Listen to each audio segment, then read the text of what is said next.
Hi, I'm Mara Webster with In Creative Company, and thank you so much for joining us for one of our talks today. Today, we are joined by the wonderful filmmaker Joe Wright to talk all about his latest film, Cyrano.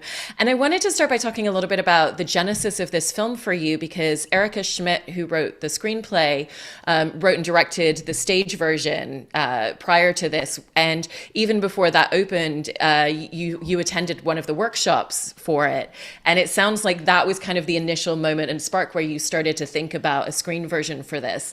And so I was really fascinated and interested in, at that stage even, what were some of those first sparks and first visual ideas, and how you started to think about the scope and the aesthetic and how you potentially saw this coming to screen. Yeah, I Haley Bennett invited me to a performance of a workshop version up at a theatre in Chester, in Connecticut, and it seated like 120 people, and it was quite a sort of rough workshop production, minimal production, but I was immediately taken with the brilliant idea of casting Peter Dinklage in the role of Cyrano, and I was taken by the relationship between him and Haley. I thought there was extraordinary chemistry there, and it felt like a very fresh take on a classic story. I asked Haley for her permission to approach Pete and Erica. I did so that night.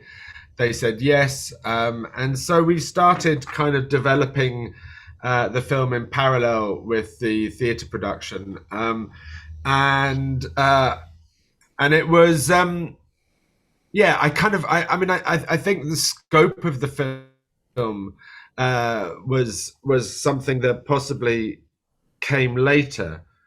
I think what first excited me was the potential for us to get closer to Pete and Haley, and to really get into their eyes and feel the intimacy of those performances. I love that you're bringing it up and describing it in that way, because there's so many beautiful moments with the framing as well, where you really bring the camera in incredibly close to them, and especially a lot of intimate close-ups as we're transitioning into song. And then there's a beautiful shot with the two of them where it's just two of their faces framed side by side towards the end of the movie. Was that something that early on with a lot of the camera choices that you knew that you really wanted to utilize close up in that way, because it also strikes that balance of never overutilizing it as a medium? Yeah, I mean, it's funny when people sort of ask me what my favorite shot of any given film is. I think they expect me to say some kind of sweeping, I don't know, declamatory camera move. But actually, always the shot that most moves me is the human face, is the close up, and I love, seeing a face projected on a screen 20 feet high, to kind of immortalize that face.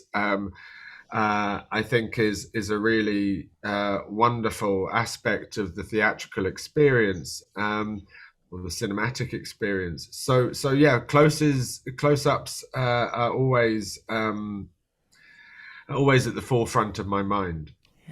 And with the fact that it is a musical, that very first transition into song when Roxanne is in the carriage, and that's the first moment that we break into the music in the film, that transition works so well. But it also feels like part of the reason it works so well is because there's a rhythm already happening within the film. That very first scene with Marie and Roxanne, there's a real flow and a real cadence to it. And so, how did you work to set up those first few scenes, even leading up to the musical transition, to make sure that it wasn't going to pull the audience out of the moment, and that it was going to feel like a very natural flow aesthetically? Um, I think the idea is to, I wanted a sense of naturalism to the film, possibly more so than some of my previous films, less kind of sort of presentational and more observed, really. But I thought that if I set up the beginning of the film as with a kind of rhythm and with a kind of a choreographed, so it's not quite dance, but it's somewhere between dance and natural movement of characters in space, and especially that first scene, then that would get the audience into a kind of feeling of musicality of bodies and space and choreography. Then the singing might just come out of that organically. And I think it's also really important that all the singing was recorded live on set on camera, so that there's no sense of them talking dialogue and then suddenly they're into lip syncing. That it's a very kind of, she just takes a breath and starts singing. And it's a very intimate style of recording and an intimate style of singing as well. It's not a kind of declamatory style of singing. It's very personal and intimate.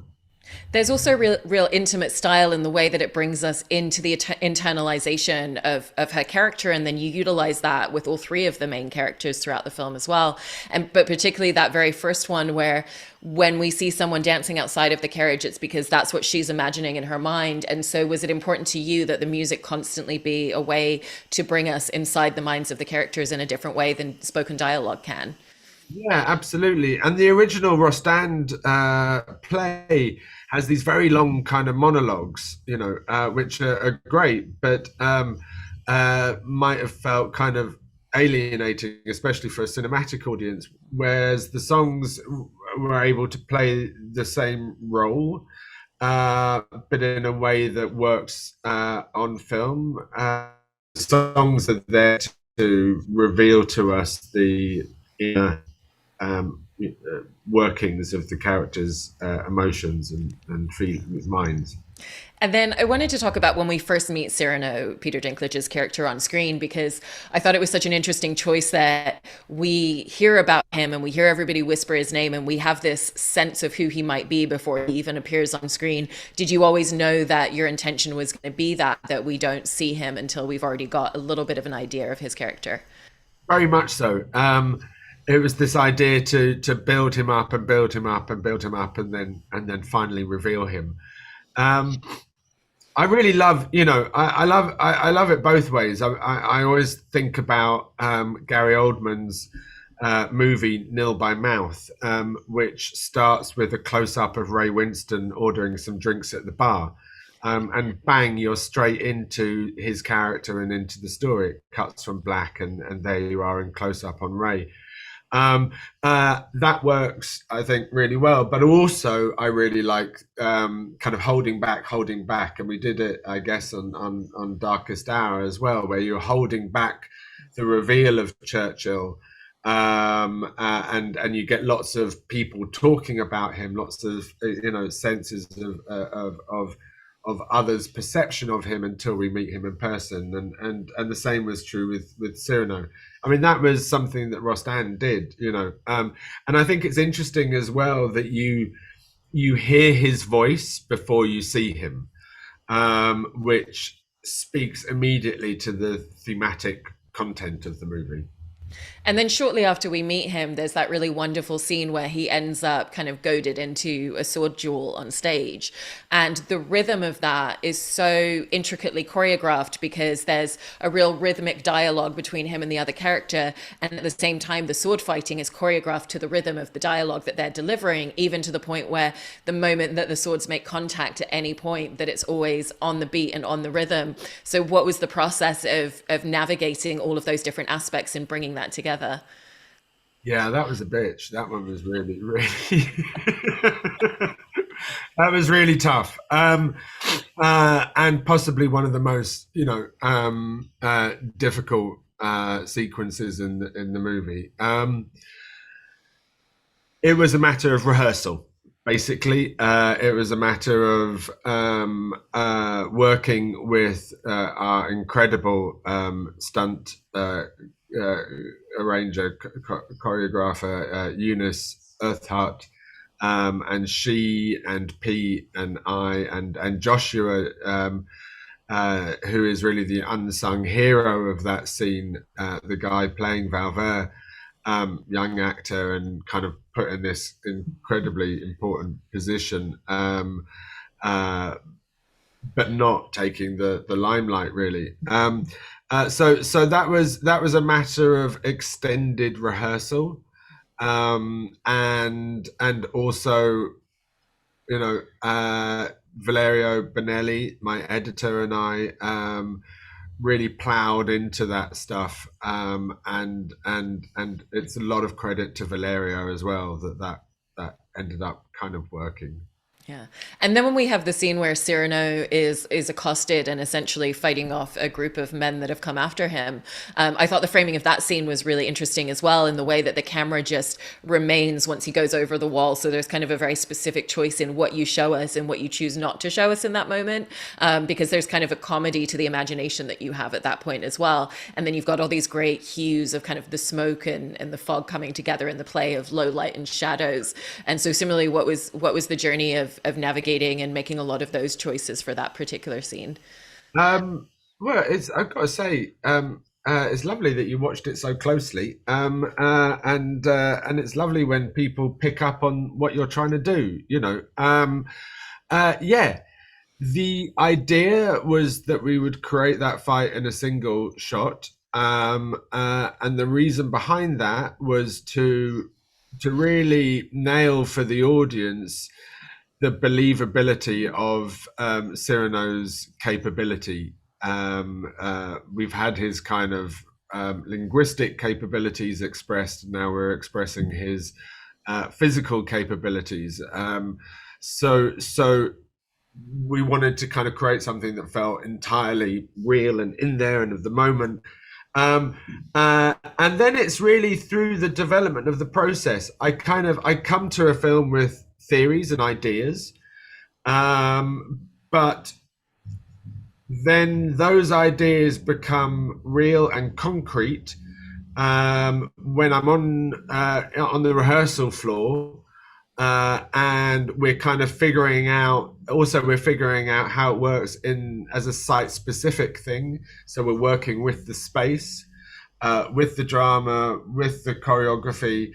And then the idea of him going over the wall. So we've been with him, and then he goes over the wall. And exactly, I'm asking the audience to participate with their imaginations, which is something I try to do quite a lot. I try not to make the experience too passive for an audience. I try to engage them in with their imaginations, and then that plays with them all coming over the wall, and then finally we reveal him up there. So there's a kind of a game happening between myself and the audience. And then one of the aspects with sound design that I wanted to ask you about was the use of breath. There's the moment where Roxanne and Christian first really clock eyes on each other across the room. And sound design wise, everything else just drops out and all we hear is their breath in that single moment. And then there's also a moment where you utilize that for Cyrano later in the film as well, where all of a sudden we hear his kind of minute, the gasps of air that he's making breathing. And what was it so specifically, and what was behind the decision to utilize that within the sound design in those two moments? I've worked with the same dialogue editor now for over 25 years. She's done everything I've ever done. She's called Becky Ponting, and she's possibly the unsung hero of a lot of the performances in my movies. And Becky and I, over the years, have developed a kind of technique of using breaths to create a level of intimacy that is otherwise not achievable. So we spend a lot of time working on the breaths, on the placement of the breaths, and on the rhythms of the breaths, which is kind of, and so you can often bring people together using breath, or you can separate them. So if two characters are breathing in rhythm, then that creates an intimacy between them. Or if one is exhaling while the other's inhaling, it kind of creates a kind of flow between the two.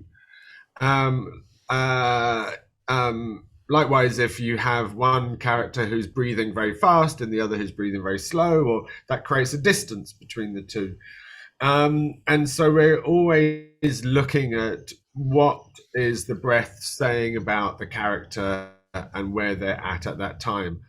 I'm always interested in rhythm, and how rhythm tells a story, and how rhythm informs the drama in speech, in movement, but also in breathing. It all And comes down to the breathing. I remember when I was doing Darkest Hour, and on the first day of rehearsals, um, uh, one was quite nervous about embarking on the rehearsal process with Gary, and the first thing I asked him was, "How does Churchill breathe?"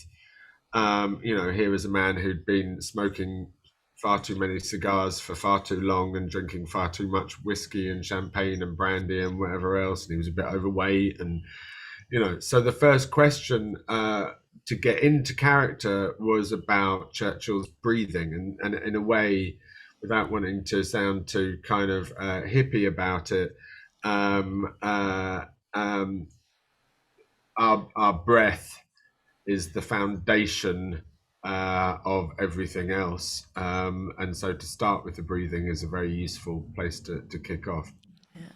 And then jumping into the relationships on screen between these characters, there's a real challenge to capturing the romanticism between Christian and Roxanne that's happening early on in the film, because these are two characters that don't ever have a conversation together on screen for quite a long time. And yet you still are capturing the romanticism and the intimacy, and, they're also their idealized versions of each other. And then there's also the challenge of how do you make two people writing letters to each other feel visually dynamic and engaging for the audience, and not just utilizing the same tactic to do that at each step of the way as well. You have to find different ways to keep bringing the audience back into, okay, they're writing letters to each other, they're not having dialogue with each other on screen. And so how did you kind of approach that challenge that came with exploring that relationship on screen? Well, I found the theme very interesting. This idea of, which I think people do a lot, really. I mean, I think I'm probably guilty of it in the past, of projecting what I want someone to be upon them, and falling in love with that projection rather than actually falling in love with the person themselves. And that's a very, very dangerous thing to do. Will often end in heartbreak. And so I was interested in that as an idea, exploring that in that relationship. And so it was just informing each moment and each choice of shot, and each breath, as one went through the process. I mean, in terms of making the letter writing interesting, we were lucky that we could use songs. We could use music, and the songs gave us an opportunity to move the story forward, in an engaging, kinetic, cinematic way. And with the character of Cyrano, he himself towards the end is saying that he needed to overcome his pride. But as a character, he's also working to overcome his insecurities, which inhibit him as well in a lot of ways. And so throughout the film, how were you constantly thinking about the character development and the way that you wanted to showcase him on screen, going through this internal journey, both in terms of approaching his pride, but also the insecurities on the other side, and balancing between those two spaces for him? Yeah, it's interesting. There's also a balance between, you know, is he unable to express his love for Roxanne because he feels unworthy and insecure about himself? Or, and Pete and I had a lot of conversations about this, is does he not trust that she is deep enough to see beyond his height, right? And that's a subtle but important difference, because one is about his lack of belief in himself, and the other is about his lack of belief in others. He doesn't trust that other people are going to be able to see beyond his height to love him for who he is. Um, and I think we really kind of went for the latter. Um, but I was always interested in what he wasn't showing, and in his in the cracks, in the vulnerabilities, and in the alternative choice, if you like. To get really theoretical about it, Bertolt Brecht talked about the not but, right? Not but being not this but that. To always uh, uh, get the audience to understand that your characters, and therefore they in their lives, are able to make choices. To be able to show that, you have to show the choice they're not making. So not a glass of water, but a glass of red wine. So therefore, you have to show them what they're not choosing, so that you understand that they made a choice to choose what they are choosing. And so one's always looking at the choices he doesn't make as much as the choices he does make. Yeah. And then lastly, as much as you have these romantic relationships, there's also a really beautifully unexpected relationship that does develop between Cyrano and Christian, to the point where they have a real intimacy and the level of trust that they have with one another as well. And so how did you want to frame and develop that relationship so that it does have that gradual build into a really emotional momentum for the two of them in the film? That was really, really important to me, that these two become, to quote the Spice Girls, having just quoted Brecht, that these two become one. Um, uh, oh yeah.